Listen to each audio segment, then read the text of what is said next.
Oh bonjour, bienvenue à Port Aventura pour cette toute dernière journée qui va être un peu écourtée malheureusement puisque il va falloir bien se rentrer à jour.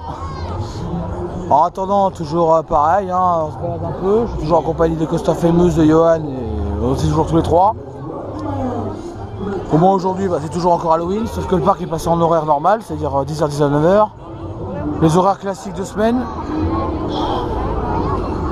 Après, bon, on va se finir un peu sur du Shambhala, sur Dragon Khan, les coasters classiques du parc. On voit toujours aussi leur beauté de loin. Et on entend bien Dragon Khan qui passe le loop. Bon, après, c'est vrai que j'ai quand même passé un excellent séjour. Donc concrètement, si pour ceux qui n'ont jamais été à Port Aventura, venez au moins faire un tour ici. Vous devez faire un passage ici. Découvrir des excellents coasters, une ambiance aussi sympa. Moi perso, je préférais vous conseiller de venir en été, parce que là en été, généralement, on se fait plaisir, et surtout en été, il fait très chaud. Là, contrairement à aujourd'hui où le temps joue un peu à cache-cache avec les nuages, le soleil joue un peu à cache-cache avec les nuages. Mais bon, ça c'est prévisible, de toute façon, à partir de novembre, on sait déjà que les conditions sont pas très bonnes. Mais bon, ça reste sympa quand même à faire. Bon, sur ce, on va se passer une petite journée sympa, puis après, on va se clôturer là-dessus. Et puis je vais faire un grand merci quand même à Coaster Famous qui m'a quand même filmé beaucoup d'on-ride de Shambhala et de Dragon Khan. C'est grâce à lui quand même que vous aurez des on-ride de Shambhala et Dragon Khan. Puisque moi, vu que j'ai un petit peu l'appréhension des gros coasters comme ça, j'ai pas l'habitude de tenir une GoPro à la main. Moi je suis plus avec le harnais évidemment, au niveau sécu c'est normal. Mais sauf que malheureusement les harnais, les perches et tout sont totalement interdits au Port Aventura.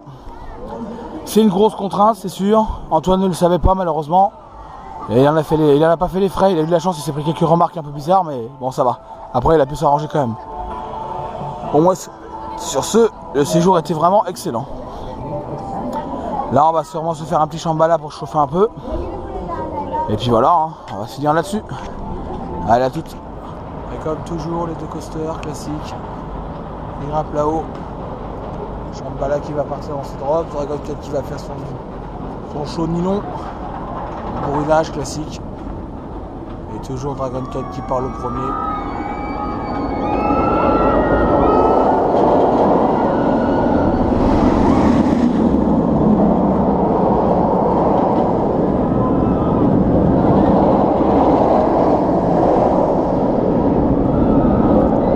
Moi, ils sont déjà en forme, notamment Dragon Khan. Avec toutes ces ronds nylon, il reste toujours aussi bon. Et celui-ci a déjà bien chauffé ce train-là. Il doit être à 6 tours, il est déjà chaud. Encore un Shambhala. Toujours les bons coasters de ce parc. Et on les réserve, on les ride, on les enchaîne, on se compte même plus le nombre de fois on les a fait dans le séjour. Allez, les derniers on-ride de Shambhala et Dragon Khan avec toujours un soleil sympa. Ce matin c'était pas très beau. Le temps a fini par se dégager. Moi je suis en train de me prendre un petit boisson glaçon hein, comme d'hab. Hein. Un truc à se cailler à fond à la tronche. On va se faire plaisir à se désaltérer un peu. Parce que mine de rien il fait pas si froid que ça ici. Et puis moi je suis tout habillé complètement et j'ai chaud. Alors, je sais qu'actuellement Enzo et Johan sont en train de profiter de leur dernier ride. Ils vont partir d'ici à peu près 1 heure. On a eu un petit souci avec les consignes, mais bon, ça va.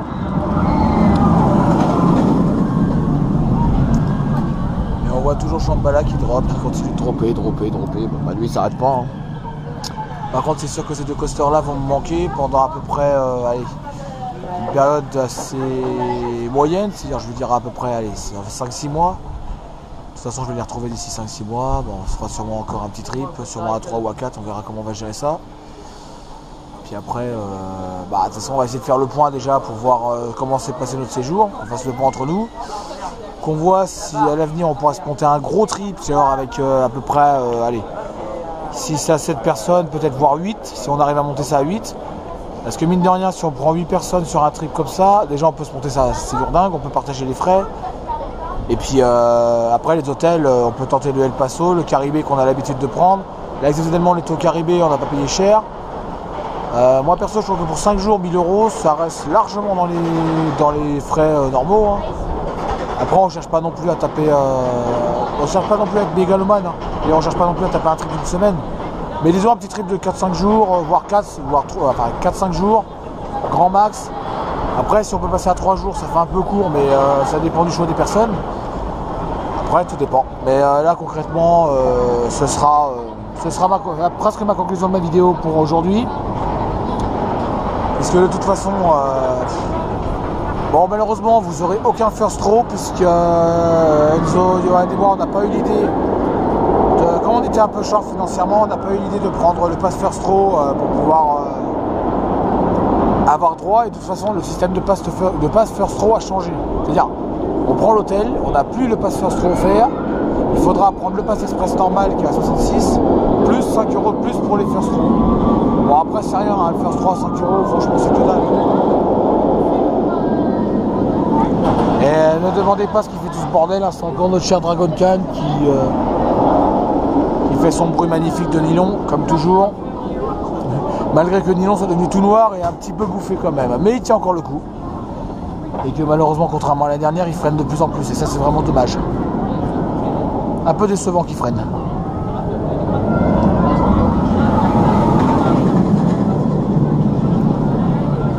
Et on continue de voir Shambhala dropper juste devant nous, à côté du splash. Allez, de toute façon, moi je finis ma pause et après je vais retourner faire mes derniers ride de Shambhala aussi. Puis après, ce sera fini. À partir de 16 h pour moi, c'est terminé. Mais au moins, j'aurai bien profité de mon séjour. Ça y est, Enzo et Johan, c'est fini pour eux. Ils viennent de partir du parc. Ils ont récupéré leur bagage en consigne. Du coup, bah moi j'ai récupéré l'étiquette, bien évidemment. D'ailleurs, je sais plus où je l'ai mise, mais il faudra que je la recherche. Et moi, je vais me retourner ce port Aventura pour vraiment achever ma journée tranquillement. Et puis après, bon bah, ça va être retour en métropole, comme je vous l'ai dit tout à l'heure. Alors après, bon bah, dédicace toujours à Coaster Famous. C'est quand même grâce à lui que vous avez des zones raid de Shambhala, comme je disais depuis tout à l'heure. Hein. Enfin, je disais depuis au moins 2 jours, j'arrête pas de vous dire ça. Après, ma position concernant Red Force, donc concrètement ce coaster, c'est un strata, donc c'est ni plus ni moins qu'un décollage en free fall avec un gros launch. C'est du LSM, donc il faut s'attendre à une accélération assez importante, pas aussi puissante que ce qu'on peut imaginer avec les launches hydrauliques. Donc l'accélération n'est pas aussi puissante que celle de Furious, mais elle dure plus longtemps et on monte beaucoup plus haut quoi. Puis à Furious de toute façon, ça vieillit mal. Parce que l'avantage de ce coaster, c'est qu'il est quand même très très très haut. C'est qu'un strata, hein, donc c'est un peu Kindaka ou Tough Dragster version LSM, si vous voyez ce que je veux dire. Après, ce coaster là quand même, visuellement, c'est quand même une très très belle machine. C'est de l'Intamin, c'est très beau. Bon, ça a des chevaux évidemment, parce que la preuve, c'est pour ça que c'est décoré Scuderia Ferrari. Après, c'est vrai que vous voulez le tester, allez-y. Sachant que Red Force, même petite dédicace aussi, même Coaster Tube qui est venu dans le week-end qui est passé à Port Aventura, qui a testé Shambhala, Dragon Khan, Furious, Stampida, Red Force. Il est convaincu du parc. En plus, de toute façon, actuellement, il est en famille, il est en vacances du côté de Barcelone, je pense. Enfin, j'espère. Bon, dédicace à toi, Coaster Tube. Hein. C'est bien content d'être passé. Dédicace aussi pour celui qui a trouvé la bonne réponse dans mes commentaires de Walligator. Effectivement, ce coaster The Monster, l'origine du nom c'est bien Orochi, créé en 1996 dans le parc Expoland au Japon. Il a été vendu. En fait, le parc ensuite a été, suite à un problème de rentabilité, le parc a déposé le bilan en 2007. Et en 2008, le parc Walligator a racheté le coaster sous son apparence d'origine, sous ses trains d'origine, il y en avait 3, le train vert n'étant toujours démonté. Ensuite il y avait, c'est pour compléter ta réponse, hein, Mr. Fraud, je me rappelle plus ton pseudo, excuse-moi si je te l'écorche, mais au moins je te fais une dédicace. Je suis désolé de ne pas avoir pu faire de dédicace dans les zone rides parce que moi j'ai pas l'habitude de tenir la GoPro, j'aurais dû demander à mon collègue Coaster Famous de la faire pour toi, mais je te la fais là comme ça un peu à l'arrache. Bon, désolé, hein, je voulais faire mieux que ça mais je me suis raté, désolé. Bon, ensuite, j'ai quand même passé un excellent séjour. Ça, j'arrête pas d'en parler, bien évidemment. Puis après, je pourrais dire de plus. Samedi, je pense pouvoir retourner au parc Astérix. Alors, j'espère, enfin, je ne pense pas y retourner très longtemps. C'est-à-dire, je vais y aller. Je ne pense pas y passer la journée parce que j'avais pas prévu d'y passer la journée de toute façon. Là je vais aller me finir quelques rides de Shambhala et Dragon Khan, comme ce que j'avais prévu de faire. Ensuite donc pour en finir avec le petit commentaire que tu avais laissé concernant le Monster, tu as tout à fait raison. En plus l'avantage de le Monster c'est que la zone intermédiaire de freinage n'a pas été mise.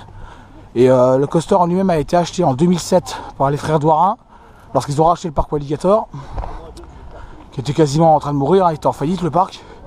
Ils l'ont récupéré, ils ont acheté ce coaster pour une bouchée de pain, ils l'ont remis en ligne là-bas, et le parc a gardé ce coaster depuis 2007, depuis 2010, pardon.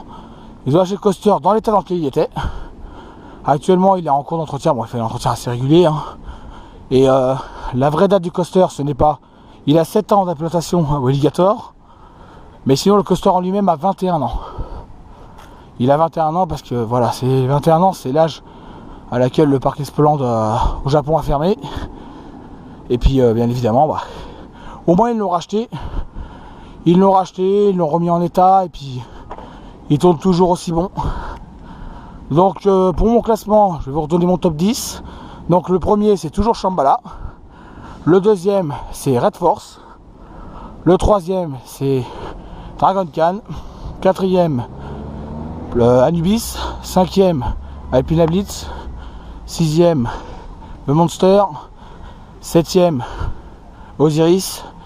Huitième oups j'ai oublié. Voilà. Bon je vais la refaire, désolé. Donc je refais mon classement, désolé j'ai eu un petit raté. On la refait. Alors premier Shambhala, deuxième Red Force, troisième Dragon Khan, quatrième Anubis, cinquième Alpina Blitz, sixième The Monster, septième Osiris, huitième Furious Baco, ensuite neuvième Crush Coaster et dixième BTM. Et voilà, notre cher classement a été évolué et il reste plus beaucoup de coasters. Disons qu'il ne reste plus beaucoup de coasters des Disneyland de Paris sur mon top 10. Mais il y en a encore, il reste Crush et BTM. C'est les deux derniers.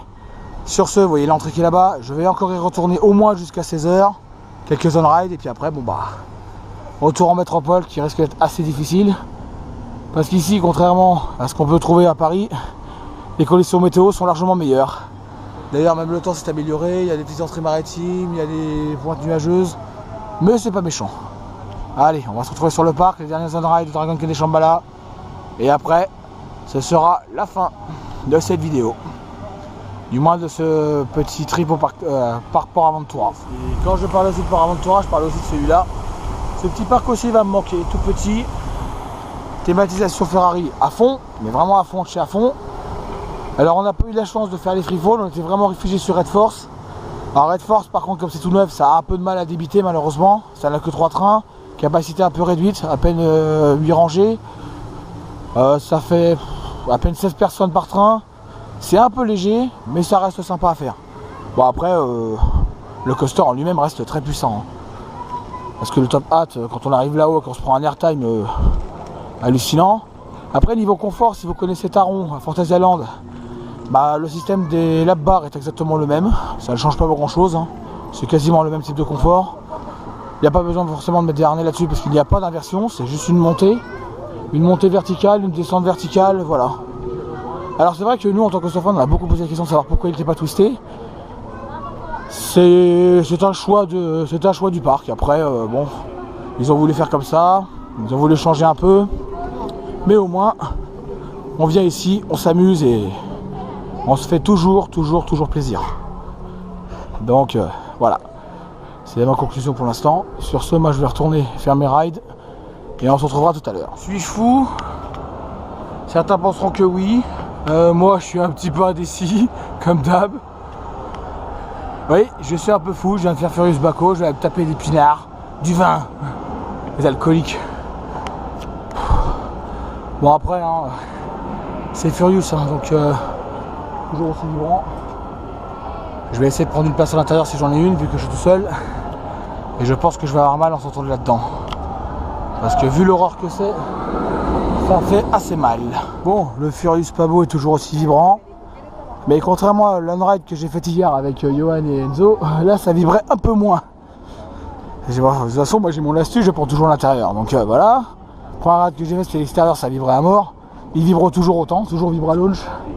Le Furious Pabo, le Pinard, dans les vignes de la belle province catalane. Venez vous bourrer la gueule à coups de Pinard, c'est de la bonne. Furious, t'es moche. T'es beau visuellement, mais par contre les trains, défaut de conception, et les vibrations, j'en peux plus. Ça fait mal. Aïe. Allez, je vais aller me faire Dragon Khan, histoire de terminer ce séjour. Faut que je me finisse sur du BM, comme ça au moins, ça me fera le plus grand bien. Parce que, non merci les horreurs des coasters bizarres là, j'ai déjà donné. Merci. Et on retourne en zone China. La seule zone où on arrive à voir deux bons coasters qui tournent l'un en dessous de l'autre. On a toujours un angle de vue magnifique. Dragon Khan avec ses deux loops, son dive loop, son zéro G-roll,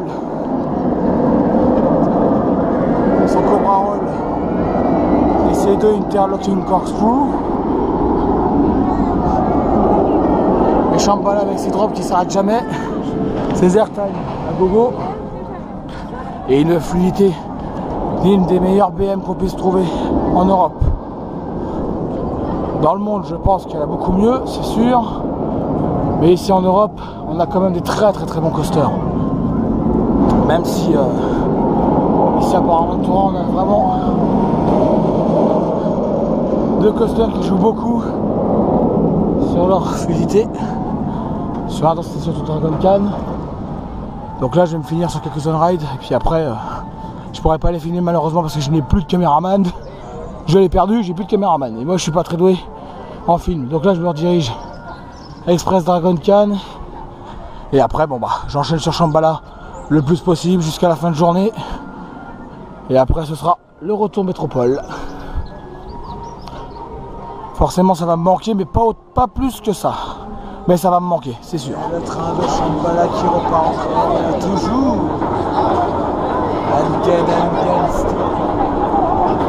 Un train qui ne s'arrête plus, qui continue de monter.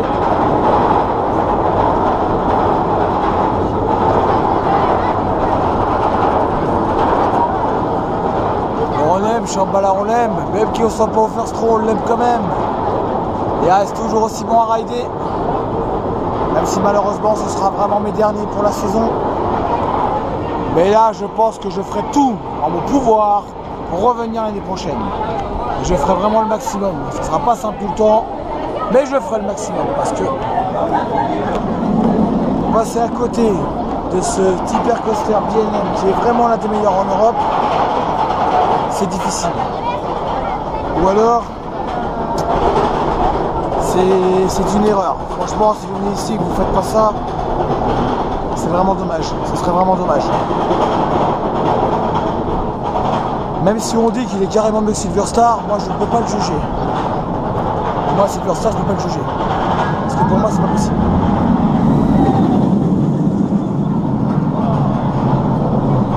Il faut dire que je juge Silverstar pour moi.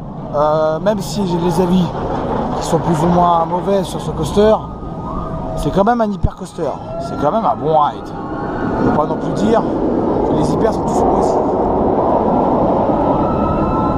Même si Shambhala, quand même, les attaques vraiment impressionnants, ça c'est clair. Allez, on va aller vérifier si Dragon Khan a bien chauffé.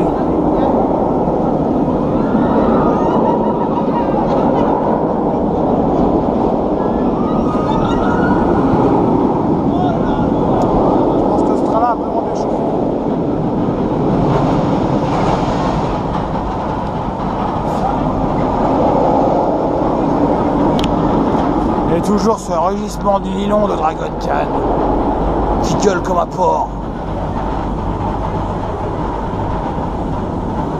À la recherche d'Enzo et Johan, malheureusement ils ne sont plus là, je suis tout seul. Je me retrouve vraiment en solo dans ce parc.